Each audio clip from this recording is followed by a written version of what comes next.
Politika sa nás týka všetkých. U nás uvidíte, čo politici naozaj hovoria. Jasne, priamo a bez strihu. Ak chcete mať prehľad a vlastný názor, prihláste sa na odber. Pravda začína pri zdroji.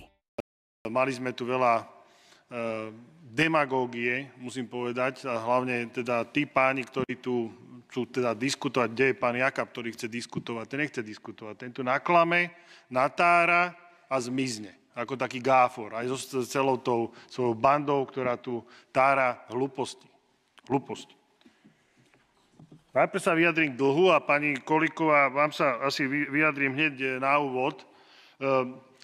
Bola tu jedna schôdza, kde ste sa boli odvolávaní, kde sa spomínali vaše kauzy a ja na rozdiel od vás nemám žiadnu kauzu, pani Kolíková, žiadnu. Vy sa smejete tak priblblo, hej, aj keď ste žena, hej, ale budeme sa vám venovať veľmi detailne a vašim všetkým prešlapom, ktoré ste tu urobili. Vy si na mňa dovolíte tu vykrikovať a ukazovať prstom. Vy, váš brat, čo sa nabaloval na RTVS, vy, čo ste tam mali prenájom tej vašej budovy, aj tomu sa budeme venovať. Vy, čo ste, vaša rodinka, ktorá okradla ľudí. Tomu všetkému sa musíme to oprášiť, pani Kolíková, lebo vy už ste zabudli. Nevykrikujte, ja som nevykrikoval, keď ste rozprávali. Takže si vypočujte aj názor toho druhého, keď chcete teda diskutovať. Máme tu všelijaké prípady, si pamätám, tie momky, na ktorých sa nakradlo. Štátny tajomník mal možno 20 momiek, na ktorých nakradol 100 000 eur z tohto štátu. To vám nevadilo. Absolútne nič, žiadny problém. Že sa tu minuli desiatky miliónov na vakcínach, ktoré prepadli, ktoré nikto nikdy nepoužil, a niektoré dokonca boli aj vyfakturované, nikdy neboli dodané. To vám nevadilo, to ste tu nekričali. Takže nech sa páči, budeme sa vám detálne venovať vašim kauzám, ja na rozdiel od vás žiadnu kauzu nemám. Takže poďme ďalej. Čo sa týka dlhu, lebo všetci tieto rozprávali o náraste dlhu za tieto vlády, pán Jakab. Hej, už ste tu, chvála Bohu. Nemôžem ukazovať grafy. Takže poďme teda k faktom. Keď tu toľko rozprávate, vy ste takí demagógi, si vyťahnete len to, čo sa vám hodí a tuto do kolečka budete opakovať, aby to ľudia tomu uverili. To robil Goebbels. Nevykrikujte, ja som na vás nevykrikoval. Pán poslanec, oficiálne vás upozorňujem, že narúšate priebeh schôdze, pán poslanec. Prvé upozornenie oficiálne, dobre? Aby to bolo na zázname. V roku 2019 dlh Slovenskej republiky, keď som odovzdával ja vládu, to bolo na konci roku, bolo to samozrejme o 3 mesiace neskôr, bol 45 miliard dlh. 24 miliard ste vyrobili, pán Jakab. 70 miliard dlh, keď sme preberali vládu koncom roku 2023. A stojím si za tým, a každý, kto sa tu rozpráva o tom náraste, na tie ďalšie roky. Čo sa tu stalo v roku 2023? To si nikto nespomína, hej? Nikto. Lebo mnohí, a opäť pán Hajko, demagogicky rozpráva o roku 2023, ale nespomenul to, že od 1.1.2024 tu niekto napríjma legislatívu za 1,6 miliardy. A nechal nám tu danajský darček na ďalšie roky. A kto sa tomu trošku rozumie, pán Viskupič, tiež ste tu zavádzali. Poviem jedno, kto sa tomu trošku rozumie, vie, čo sú štrukturálne výdavky. Keď sa niečo vyrobí s nejakou platnosťou a tie výdavky sa stále budú opakovať, tak ten dlh vám bude stále narastať. A ja som to hovoril niekoľkokrát. Nie sú to čísla Ladislava Kamenického, sú to čísla Inštitútu pre finančnú politiku, pán Jakab. Počúvajte teraz. Keby sme tu my neexistovali, nič sme tu nerobili, tak o tom dlhu, o ktorom ste hovorili, že za nás to bude 90 miliard, za vás by to bolo 110 v roku 2027. Keby sme tu nič nerobili, to, čo vy tu rozprávate. A takisto, čo sa týka ratingov. Áno, pán Kíš, áno, spadol rating hneď potom, jak sme prebrali vládu. Hádajte prečo. My sme sa snažili stabilizovať. Ja som očakával, že všetky ratingy nám popadajú vzhľadom, čo ste to tu napáchali za posledné 3 roky, čo ste mi tu nechali. Robíme maximum preto, aby tie ratingy sme ako tak udržali. A to, že čo sa týka Moody's, ja som sa k tomu vyjadroval niekoľkokrát, pán Kíš. Ja veľmi dobre sledujem každý rating. A budúci piatok budeme mať ďalší, potom keď vyjde, tak môžete ho komentovať samozrejme. Bude to opäť Moody's. Teraz sme mali nedávno Standard & Poor's, zanechali nám dobrý výhľad, je horší a všetci poviem jednu vec. Áno, je pravda to, čo hovoril pán Viskupič. Ekonomické rasty všetkých krajín idú dole. Idú dole. A prečo? No máme tu obchodné vojny a ja sa nebudem na to vyhovárať. Je to tak. Externé prostredie spôsobuje, som sa vrátil zo zasadania OECD, kde všetkým krajinám odhady skresali. Lebo tu máme obchodné vojny, vidíme, čo sa deje v Nemecku. Rasty v Nemecku sú minimálne a my sme veľmi závislí od toho, čo sa deje v Nemecku. Samozrejme, teraz sa ide naháňať hospodársky rast, zvyšovanie výdavkov na zbrojenie, s čím ja a priori nesúhlasím, lebo to nie sú efektívne vynakladané peniaze. A za tým si stojím. Možno niektorí aj z našej koalície, možno má niekto iný názor. Ja mám názor, že tieto peniaze nemajú multiplikačný efekt. To znamená, keď ich vynaložíte, že tie peniaze vám neprinášajú ďalšie rasty, ktoré by mohli prinášať, keby boli investované do niečoho iného.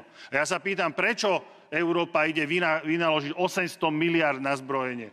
Pýtam sa, čo sa chystáme na vojnu? Chce tu niekto vojnu, aby ľudia na Slovensku narukovali, išli bojovať? To asi nechce nikto. Ja teda nie. Takže k tomu dlhu som sa jasne vyjadril, pán Jakab. To sú vaše dlhy, ktoré ste tu spôsobili. 40 miliard navyše, ktoré budú do roku 2027. A trvám si na tom. Vy sa tam môžete priblblo usmievať. Deficit. To, čo som povedal v roku 2024, to, čo ste tu navyrábali, a sú to čísla nie moje, pána Odora, vášho kolegu, pán Kiš. 8,5 miliardy očakávaný deficit na rok 2024. Odozdávame štátny záverečný účet, odozdávame 6,9 miliardy. Miesto 6,5%, 6,51%, 5,27. Hovorili sme o konsolidácii 0,5% dole. Áno, urobili sme 1,24% dole a áno, ja som to hovoril v úvodnom slove, že boli obranné výdavky, ktoré sa odložili o 600 miliónov, to beriem, ale sme aj o 327 miliónov vybrali viac, pán Viskupiš, keď teda to chceme vyvažovať a hovoriť o tom, čo sa spravilo.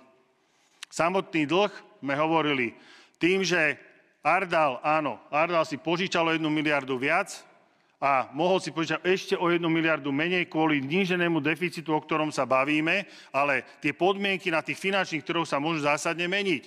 A počul som tu nejakú kritiku, že úspech, naše štátne dlhopisy bol úspech, no bol úspech.